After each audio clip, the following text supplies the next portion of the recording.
Kyrie's woes with Antoine Walker in a second, but first, a couple of highlights from last night. Rockets Warriors James Harden could barely see the rim.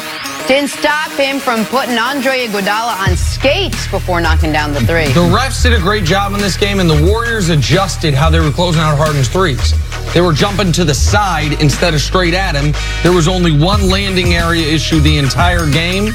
I thought it was a great job by the refs, and you saw it right there with Iggy. Scott Foster was amazing. Scott Foster did a good job, man. Celtics Bucks, Jaylen Brown driving to the bucket. Sees Giannis, goes 180 for a little circus layup. Oh, I'm so glad he turned his back because I thought he was going to go up and punch on Giannis like he did in game number 1.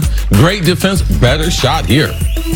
Jalen's, of the two young Celtic budding stars, if you will, Jalen's been playing very well. Oh, same game, Giannis, the emphatic dunk after muscling through Jason Tatum. Great job by Giannis recognizing the double team coming off of his right. They were loading the defense, having 3 sets of eyes to him. You can see him on his right. He decides to go to his left and is able to finish with the left hand that very few big guys can do. You like that 3 sets of eyes? That's Coach Izzo line. I love it. All right, stay with this series, Antoine. Kyrie Irving coming off a phenomenal game 1, followed it up with the exact opposite of that last night in game 2, finishing with just 9 points on 4 of 18 shooting. Celtics lose 123-102 to even up the series. Game 3 will be in Boston on Friday. Here's Kyrie after his poor performance. There's no extra burden. This is what I signed up for. This is what Boston traded for me for. So being able to go back, get back in the trenches, get ready for, another battle on Friday. This is what you live for. So, basketball is fun when it comes like this, when you have to respond. And, this is type of basketball you want to be playing at this time of year. Casual, laid-back Kyrie. Antoine, what'd you make of his rough night last night? I don't put too much stock in it. I believe that he'll bounce back in game 3. I thought, he's a tough shot maker. He takes tough shots, but he makes tough shots too as well. So last night they did not go in. I think for Kyrie Irving, he has to make sure he gets quality shots for other guys on the team. I think you got to look at this, Nick. We were just talking about, but Jason Tatum, you got to figure out a way to get him going. And obviously Tatum is a guy that can get his own shot, but maybe feature him early in the game. You got to get some more offensive. And then the pick and roll has been good. And obviously Milwaukee made an adjustment by starting to switching more than they do basically at any game I've seen him play all year. Because Al Horford is making this 3-point shot, which he wasn't making consistently throughout the season, but he's making now in the playoffs. So they're switching that now. He has to take advantage of the switches and get to the basket and find open shots for people. But I also think Boston's problem is that I think Gordon Hayward, 30 minutes a night right now is too many minutes for him. Marcus Morris should be playing more minutes. He's been efficient when he's been on the floor. I'm wondering why Brad Stevens is going with Gordon Hayward. I know he was good in game 1, but I think defensively and offensively, you got to go with Marcus Morris because he can give you a little bit more on the offensive end because he can post up a little bit too as well. Listen, I don't want anyone to overreact to Kyrie's bad game. Was it the worst playoff game he's ever had? Yeah, it probably was. But Kyrie, given the way he plays, and he takes such difficult shots, he's a victim of his own success to a degree. Because he can make those one-footed fadeaway hand-in-his-face shots, he's going to take those even on off nights. So this was a particularly bad game for him. But I went through every playoff series Kyrie's played in the last 4 years. Every series, he has one game where he's 6 for 19, where he's 7 of 21, where he has a really rough shooting night. That's just going to happen with his style of play. The concern is not necessarily just the box score numbers, but how they came. He was still really good in this game when he was matched up against George Hill or Eric Bledsoe. He didn't make a basket when anyone else was guarding him. And if they're going to be switching, and he's all of a sudden going to have to deal with Giannis for some possessions, Mirotic for some possessions, the bigger length on Milwaukee, that seemed yesterday to cause some problems for him. And Al Horford, I believe, is the Celtics' second-best player, but Tatum is supposed to be their second-best scorer, their second-best offensive player.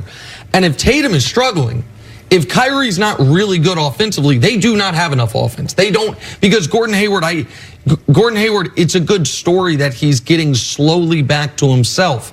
But a good game for Gordon Hayward right now is 6 for 8 for 14 points. Well, last night was a particularly bad game, but we're not seeing a lot of Gordon Hayward explodes for 28 points. So you can't even rely on him for high volume. So if Tatum doesn't get going, then this has to be Kyrie's one bad game of the series. Let's see what Brad Stevens is going to do for game number 3. Game number 1, he did make the adjustment. Marcus Morris was put into the starting lineup. Now, I believe because the game got out of control, that's the only reason why Gordon played more minutes than Morris did. Because he's provided them too with some good offensive boost shooting that three-pointer. And Brad Stevens talked about Marcus Morris as being the most consistent player they've had throughout the season. But I believe Brad is going to make some adjustments for game number 3 and 4 back in Boston. The key to Kyrie, you mentioned a part of it, getting the other guys into the flow and making sure if Boston's in the game in the fourth quarter, it's Kyrie Irving time. So even if he was having a bad shooting performance, if they had been in the game last night,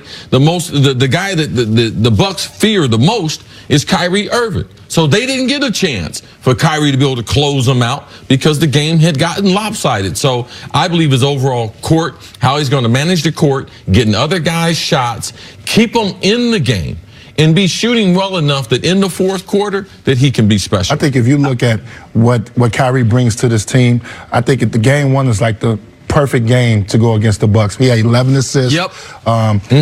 When they needed bucket, he can go get one, especially late in games. That's where he opened and closed in that game. That's where he's at his best. He has to pick his spots, and that's where the maturity at being a star and being that one guy that can close out. He has to figure out throughout the rest of this playoffs against the Milwaukee Bucks. If he's able to do that, then they're going to have all the chance in the world to win this series. But Terry Rozier has to get him a little bit more offensively. They need him to be a playmaker. You know, we want to. No, I know we're talking about Kyrie here, but some other guys have got to step up and do their part. All right, is everyone at this table still in agreement that Kyrie's future in Boston depends on how far this team goes in the playoffs? I believe he's out of Boston regardless of what happens in this playoffs. So, yeah, I believe that's kind of made up in his mind. I think he's taking the playoffs as a situation to have fun, to go out here and play, to see how far they can go. And I don't believe he had any expectations of how far they go. They was able to get an Indiana team without their star, and they swept them. And now they're playing the best team in the Eastern Conference right now. And I think he's embracing that moment. You heard in his press conference right there, he talked about, you know, this is what they brought me here for. This is what we live for, is this opportunity. And he keeps using the word fun. So when you talk about fun, I'm trying to win a championship. I don't use the word fun when I'm trying to win a championship. It's going to be hard. It's going to be hard work. I don't use, that's not a word I'm using in the press conference, having fun. I'm trying to win a championship. And the conversation is just too different for me to believe that he's going to stay in Boston. Celtics fans just all of a sudden over the last few weeks got much more optimistic than they had been about Kyrie's future in Boston. I think a lot because of those post-game press conferences that you like so much. He was saying all the right things. He was smiling. He was happy. Well, they hadn't lost a game yet. Kyrie was happy going into this season when they hadn't lost a game yet. We've only felt like Kyrie was a foot out the door in Boston when they hit adversity, when they started struggling. I believe they're going to lose this series. I believe they're going to lose this series in 5 or 6 games. That will mean they end the season either losing 4 in a row or 4 out of 5, even if it goes 7, 4 out of 6.